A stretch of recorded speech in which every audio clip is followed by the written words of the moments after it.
Hello guys, এই ভিডিওতে দেখবো আমরা এআই এজেন্ট সম্পর্কে, যেখানে থাকবে এআই এজেন্ট কি, কেন এআই এজেন্ট দরকার, এআই এজেন্ট বলতে আমরা কি বুঝি, এআই এজেন্ট কিভাবে কাজ করে, রিয়েল বিজনেসে এআই এজেন্ট কিভাবে কাজ করে, এআই এজেন্ট আমাদের জন্য কেন গেম চেঞ্জার, এবং আরো অনেক কিছু। চলুন তাহলে কথা না বাড়িয়ে শুরু করি। ধরুন আপনি একটা অ্যাসিস্ট্যান্ট নিয়োগ দিলেন, সে আপনার হয়ে সকল কাজ করে দেবে। সে শুধু আপনার কথা মতো কাজই করবে না, নিজ থেকে সিচুয়েশন বুঝে ডিসিশন নেবে। তার মানে আপনি যে কাজগুলো করতে ভুলে যাবেন, ওই কাজগুলো সে নিজ থেকে বুঝে আপনার হয়ে করে দেবে। খুব ইন্টারেস্টিং বিষয়টা। ধরুন আপনার একটা বিজনেস আছে, ওই বিজনেসে আপনি যে অ্যাসিস্ট্যান্টটি তৈরি করেছেন, সে আপনার হয়ে কাস্টমারকে ফলো আপ পাঠাবে, লিড কোয়ালিফাই করবে, রিপোর্ট অ্যানালাইসিস করবে এবং আপনার বিজনেসকে নেক্সট লেভেলে নিয়ে যাবে। সেই সিস্টেম মানুষ না, ওটাই হলো এআই এজেন্ট। তাহলে এখন চলুন দেখি কেন এআই এজেন্ট দরকার। ভাবুন আপনার একটা ই কমার্স বিজনেস আছে, যার দুইটা কাস্টমার লিখলো, ভাই আমার কালকের মধ্যে একটা অর্ডার দরকার, খুবই আর্জেন্ট। আপনি ঘুমাচ্ছেন, কিন্তু সিস্টেম কি করলো, সিস্টেম আপনার হয়ে মেসেজ পড়লো, দেখলো মেসেজে কি বলা হয়েছে, বুঝলো এটা খুবই আর্জেন্ট, অর্ডার চেক করলো যে এটা আছে কিনা, দেন এক্সপ্রেস ডেলিভারি অ্যাভেলেবেল কিনা এটাও সে দেখলো। কারণ ইমার্জেন্সি সময়ে এক্সপ্রেস ডেলিভারি আমাদের খুব তাড়াতাড়ি এক জায়গা থেকে অন্য জায়গায় কোনো প্রোডাক্ট পাঠিয়ে থাকে। এক্সট্রা চার্জ ক্যালকুলেট করলো, যেহেতু এখানে এক্সপ্রেস ডেলিভারি দেওয়া হইতেছে, সেহেতু যদি আপনার এখানে এক্সট্রা চার্জ ক্যালকুলেট করার অপশন থাকে, তাহলে সে নিজ থেকে এক্সট্রা চার্জ ক্যালকুলেট করবে এবং কাস্টমারকে রিপ্লাই পাঠিয়ে দেবে। এখানে আপনি কিছুই করতেছেন না, এখানে সবকিছু এআই এজেন্ট আপনার হয়ে করে দিতেছে। আপনি কিন্তু রাত 2টার সময় ঘুমিয়েছিলেন, কিন্তু আপনার হয়ে এআই এজেন্ট সবকিছু করে দিল। তাহলে এখন যদি আমরা বোঝার চেষ্টা করি এজেন্ট মানে কি। এজেন্ট মানে হলো প্রতিনিধি, যে আপনার হয়ে কাজ করে। এআই এজেন্ট এমন একটা ইন্টেলিজেন্ট সিস্টেম যে অবজার্ভ করতে পারে, মানে চারপাশে কি রয়েছে পরিবেশ বুঝে সে কি করতে পারে, অবজার্ভ করতে পারে এবং ওই জিনিসটা অ্যানালাইসিস করতে পারে যে ওইখানে আসলে কি রয়েছে বা তার মধ্যে আসলে কি রয়েছে, এই জিনিসটাও অ্যানালাইসিস করে খুঁজে বের করতে পারে। ওই অ্যানালাইসিস উপরে ভিত্তি করে ও একটা ডিসিশন নিতে পারে, তারপরে ওই ডিসিশনের উপরে ও একটা অ্যাকশন নেয়। মানে কোন একটা কাজ করে থাকে, তার সাথে সাথে এআই এজেন্ট লার্ন করতে পারে, মানে ওই জায়গা থেকে ও নতুন কিছু শিখতে পারে। আপনি যদি এআই এজেন্টকে অটোমেশনের সাথে কম্পেয়ার করতে চান, সেক্ষেত্রে অটোমেশন শুধু এক্সিকিউট করে, মানে ও কিছু চিন্তা করতে পারে না বা নতুন কিছু তৈরি করতে পারে না, ও শুধু এক্সিকিউট করে। কিন্তু এআই এজেন্ট গোল অ্যাচিভ করে। আপনি যদি একটা গোল সেট করে দেন, ওই গোলটাও শেষ পর্যন্ত অ্যাচিভ করবে। এটাই হলো এআই এজেন্ট। মেইন ডিফারেন্সটা এখানেই। আমরা তো বুঝলাম এআই এজেন্ট কি, কিন্তু আমাদের তো বোঝার দরকার আছে এআই এজেন্ট আসলে কিভাবে কাজ করে। এখন আমরা সেটাই বুঝবো এআই এজেন্ট আসলে কিভাবে কাজ করে। এআই এজেন্ট সাধারণত এই সাইকেলে কাজ করে। ফার্স্টে সে অবজার্ভ করে বা ডাটা গ্রহণ করে, মানে ইউজার থেকে ডাটা নেয় এবং ওই ডাটা অ্যানালাইজ করে, অথবা ওই ডাটা থেকে তথ্য বিশ্লেষণ করে সঠিক তথ্য খুঁজে বের করে।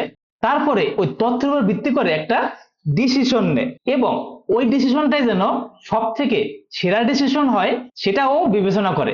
এই তিনটা কাজের উপর ভিত্তি করে এআই এজেন্ট একটা অ্যাকশন বা কাজ সম্পাদন করে থাকে। তার সাথে সাথে এআই এজেন্ট ওইখান থেকে অনেক কিছু শিখে, যেন সে ভবিষ্যতের জন্য উন্নতি করতে পারে এবং ভবিষ্যতে আরো এর থেকেও ভালো রেজাল্ট বা ভালো ফলাফল দিতে পারে। এই যে আমরা টোটাল সার্কেলটা দেখছি, একেই বলে অবজার্ভ, থিঙ্ক এবং অ্যাক্ট লুপ। আর এখানেই ইন্টেলিজেন্স লেয়ার কাজ করে থাকে, যেখানে থিঙ্কিং করে আমাদের সব থেকে বেটার ফলাফলটা দিয়ে থাকে। এখন যদি আমরা বোঝার চেষ্টা করি অটোমেশন এবং এআই এজেন্টের মধ্যে বেসিক কি পার্থক্য রয়েছে, সেক্ষেত্রে অটোমেশন ফিক্সড ওয়ার্ক ফ্লো, মানে এখানে ইউজার যেটা সেট করে রাখবে ওই অনুযায়ী সে কাজ করতে পারবে, এর বাইরে কিছুই করতে পারবে না।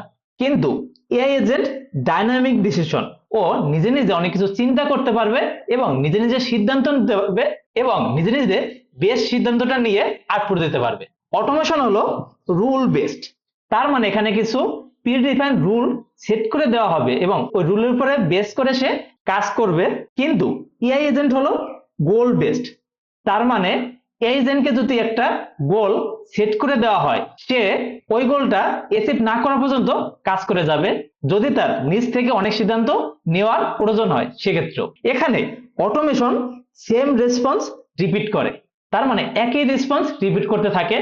ধরুন আপনি কাস্টমারকে কনফার্মেশন মেল পাঠাতে চান, অটোমেশন কি করবে, একই মেল সবাইকে পাঠাতে থাকবে, মানে ওর রেসপন্স একই হবে। কিন্তু এই কাজটা যদি আপনি এই এজেন্ট দ্বারা করতে চান, সেক্ষেত্রেও সিচুয়েশন অনুযায়ী অ্যাকশন বদলায়, মানে ও যে সেশনে থাকবে ওই সেশন অনুযায়ী ও অ্যাকশন নেবে অথবা অ্যাকশন চেঞ্জ করবে।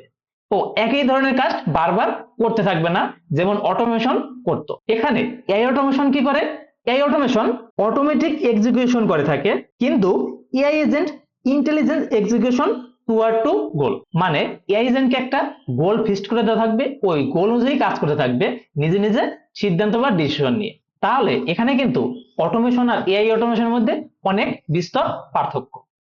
এখন যদি আমরা এই জিনিসটাই একটা বাস্তব বিজনেসের ক্ষেত্রে চিন্তা করি, সেক্ষেত্রে এআই সেলস এজেন্ট আপনার জন্য কি করতে পারে। ধরুন আপনার একটা অনলাইন বিজনেস আছে এবং সেখানে প্রতিদিন 100 থেকে 1000 বা তার থেকেও বেশি লিড আসে, এবং আপনি যদি ওই কাজটাই ট্র্যাডিশনাল ওয়েতে করতে চান, সেক্ষেত্রে সবাইকে একই মেসেজ আপনার পাঠাতে হবে এবং ম্যানুয়াল ফলো আপ পাঠাবেন এবং কনভারসেশন লো হবে। কিন্তু আপনি এই কাজটা যদি এই এজেন্ট সেলস এজেন্টের মাধ্যমে করতে চান, সেক্ষেত্রে লিড বিহেভিয়ার অ্যানালাইজ করে, মানে কাস্টমার কি এসএমএস দিছে তার উপর বেস করে সে রিপ্লাই পাঠায় এবং কে সিরিয়াস বায়ার তার ডিটেক্ট করে। এখানে অনেক ফ্রড বায়ারও থাকতে পারে এবং অনেক রিয়েল বায়ারও থাকতে পারে, এই জিনিসটা সে সম্পূর্ণভাবে ডিটেক্ট করে যে কে রিয়েল এবং কে ফ্রড। তার সাথে সাথে পার্সোনালাইজ মেসেজ পাঠায়, মানে পার্সোনালাইজ ভিত্তিক, মানে পার্সন আলাদা আলাদা পার্সনের জন্য আলাদা আলাদা বা ভিন্ন ভিন্ন মেসেজ পাঠিয়ে থাকে। একই সাথে ফলো আপ টাইমিং অপটিমাইজ করে এবং কনভারসেশন প্রবাবিলিটি স্কোর দেয়। তাহলে আপনি যদি খেয়াল করেন, আপনার এআই এজেন্ট আপনার জন্য সব কাজ করে দিতেছে, আপনার কিছুই করা লাগতেছে না, এবং ওইটা একুরেট বায়ার বেস করে, যারা ফ্রড বায়ার তাদেরকে বাদ দিয়ে। আর এখানে শুধু রিপ্লাই না, স্ট্র্যাটেজি লেভেল ডিসিশন নিচ্ছে এবং সবকিছু সঠিক ওয়েতে করতেছে। এটাই হলো এজেন্ট বা এআই এজেন্ট। এই এজেন্টগুলো আসলে অনেক ধরনের হতে পারে, যেমন এআই সেলস এজেন্ট, যেটা মাত্র আমরা দেখলাম, আপনার একটা বিজনেসকে অটোমেট করবে এবং বিজনেসের যত এসএমএস আসবে, লিড আসবে, সবকিছু সে নিজেই হ্যান্ডেল করবে। তার সাথে এআই কাস্টমার সাপোর্ট এজেন্ট, কাস্টমারের যত সাপোর্ট লাগবে সব support AI customer support agent দিয়ে থাকবে, মানে তার সাথে কথা বলা, চ্যাট করা, সে যদি কোনো কোশ্চেন করে সেটা অ্যানালাইসিস করে তাকে রিপ্লাই দেওয়া এবং তার সাথে কথা বলে অর্ডার কনফার্ম করা, সকল কাজ আপনার এআই কাস্টমার সাপোর্ট এজেন্ট করে থাকবে। তারপর যদি দেখি এআই ট্রেডিং বট, মানে আপনার জন্য ট্রেডিং রিলেটেড যত কাজ আছে সবকিছু এআই ট্রেডিং বট করে দেবে, কখন আমাদের হাই এবং লোতে যাচ্ছে, কখন আপনার তার শেয়ার কিনলে ভালো হবে, এভরিথিং।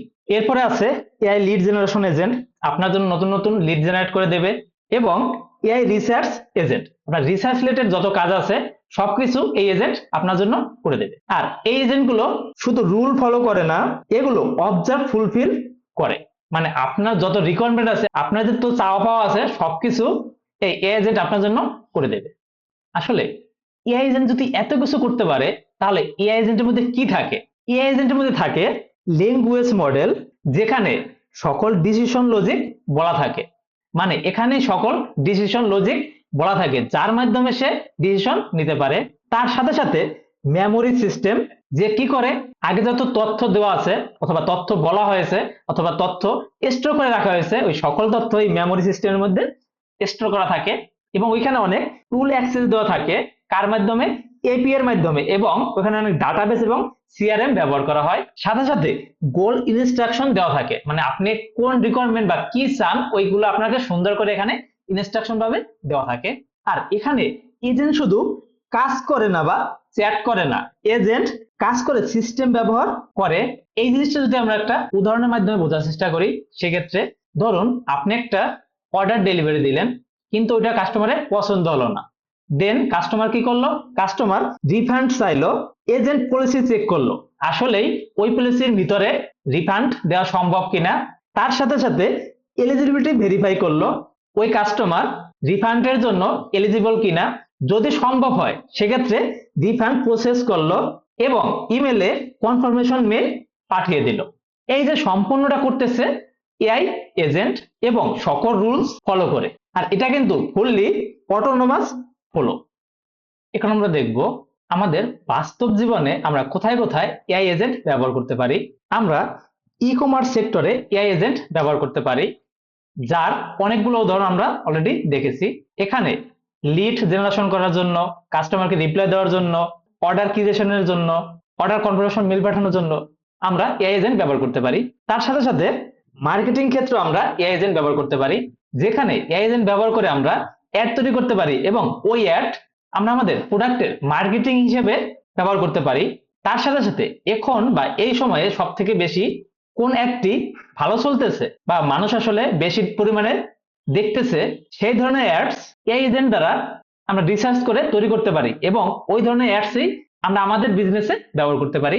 তার সাথে সাথে আমরা একটা টোটাল মার্কেটিং এআই এজেন্ট তৈরি করতে পারি, যেখানে ক্যাম্পেইন অপটিমাইজ করবে। তার সাথে সাথে আমরা ফাইন্যান্সেও এআই এজেন্ট ব্যবহার করতে পারি, যেখানে রিস্ক অ্যানালাইসিস করবে। আর যেহেতু আমরা স্টুডেন্ট, সেক্ষেত্রে আমরা আমাদের পড়ালেখায় এআই এজেন্ট ব্যবহার করে আমাদের পড়ালেখাকে আরো স্ট্রং ও দ্রুতগতি করতে পারি, যেমন নোট তৈরিতে নোটবুক এলএমএম ব্যবহার করে এবং চ্যাটজিপিটির সাহায্য নিয়ে আমরা আমাদের পড়ালেখা খুবই দ্রুত গতিতে আগাতে পারি। তার সাথে সাথে পার্সোনালাইজড লার্নিং এজেন্ট আমরা তৈরি করতে পারি, যে এজেন্ট আমাদের সাথে আমাদের ইমপ্রুভমেন্টে সাহায্য করবে।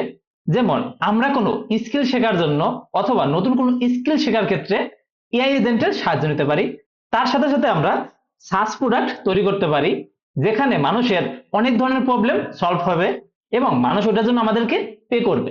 এখানে হিউম্যান সেট গোল, মানে হিউম্যান কোনো গোল সেট করে আর এআই ওইটা এক্সিকিউট করে। শুধু যে এআই এক্সিকিউট করে তাই নয়, এআই এজেন্টের সাথে মিলে এআই এজেন্ট আমাদেরকে টোটাল প্রসেসটা আরো সহজভাবে করে দিতে সাহায্য করে। কেন আসলে এই এআই এজেন্ট গেম চেঞ্জার হিসেবে কাজ করে? কারণ এআই এজেন্ট ক্লান্তিহীন ভাবে 24/7 কাজ করতে পারে, তার সাথে সাথে একসাথে মাল্টিপল টাস্ক কমপ্লিট করতে পারে, যেটা মানুষের ক্ষেত্রে ছিল ইম্পসিবল, এবং ডেটা ড্রাইভেন ডিসিশন নেয়। তার সাথে সাথে দ্রুত অপটিমাইজ করে। এই যে এআই এজেন্ট আমাদের একসাথে এত কিছু করতে পারে, এটা যদি মানুষ করত সেক্ষেত্রে মানুষ একসাথে একটার বেশি কাজ করতে পারতো না। যদিও একটার বেশি কাজ করার চেষ্টা করতো, সেক্ষেত্রে খুব ভালোভাবে ওই কাজটা করা সম্ভব হতো না। কিন্তু ওই কাজটাই যদি এআই এজেন্ট করে থাকে, তাহলে সে একটা বা দুইটা না, একসাথে হাজারটারও বেশি কাজ করতে পারে। এটাই হলো মানুষ এবং এআই এজেন্টের মধ্যে অনেক বড় পার্থক্য। আর এই জন্য আসলে এআই এজেন্ট আমাদের সকল পৃথিবীকে চেঞ্জ করে ফেলতেছে, যে কারণে আসলে এটাকে বলা হয় গেম চেঞ্জার। এখন আমরা যদি এই টোটাল বিষয়টাকে একসাথে বোঝার চেষ্টা করি, সেক্ষেত্রে এআই অটোমেশন কাজ অটোমেটিক করে, কিন্তু এআই এজেন্ট কাজ ইন্টেলিজেন্স করে। মানে আপনি এআই অটোমেশন দ্বারা একটা ফিক্সড কাজ করে নিতে পারবেন, অথবা যে কাজটা আপনি বলবেন শুধুমাত্র ওই কাজটাই করবে, এর বাইরে কোনো কাজ করতে পারবে না। কিন্তু এআই এজেন্ট আপনি যে কাজটা বলবেন না সেই কাজটা করতে পারবে, এবং ও চিন্তা করতে পারবে আলাদা আলাদা ভাবে এবং ডিসিশন নিতে পারবে এবং সব থেকে বেস্ট কাজটা করতে পারবে। এখানে অটোমেশন ইফিসিয়েন্সি দেয়, কিন্তু এজেন্ট ইন্টেলিজেন্স দেয়। যদি আপনি ফিউচারের কথা চিন্তা করেন, সেক্ষেত্রে ফিউচার বিলং করবে তাদেরই যারা এআই এজেন্ট নিয়ে সিস্টেম তৈরি করবে বা সিস্টেম বানাবে। এখন আপনি চিন্তা করুন, আপনি কি শুধু টুলস ব্যবহার করবেন নাকি নিজের এআই এজেন্ট তৈরি করবেন? সিদ্ধান্ত আপনার। ধন্যবাদ সকলকে।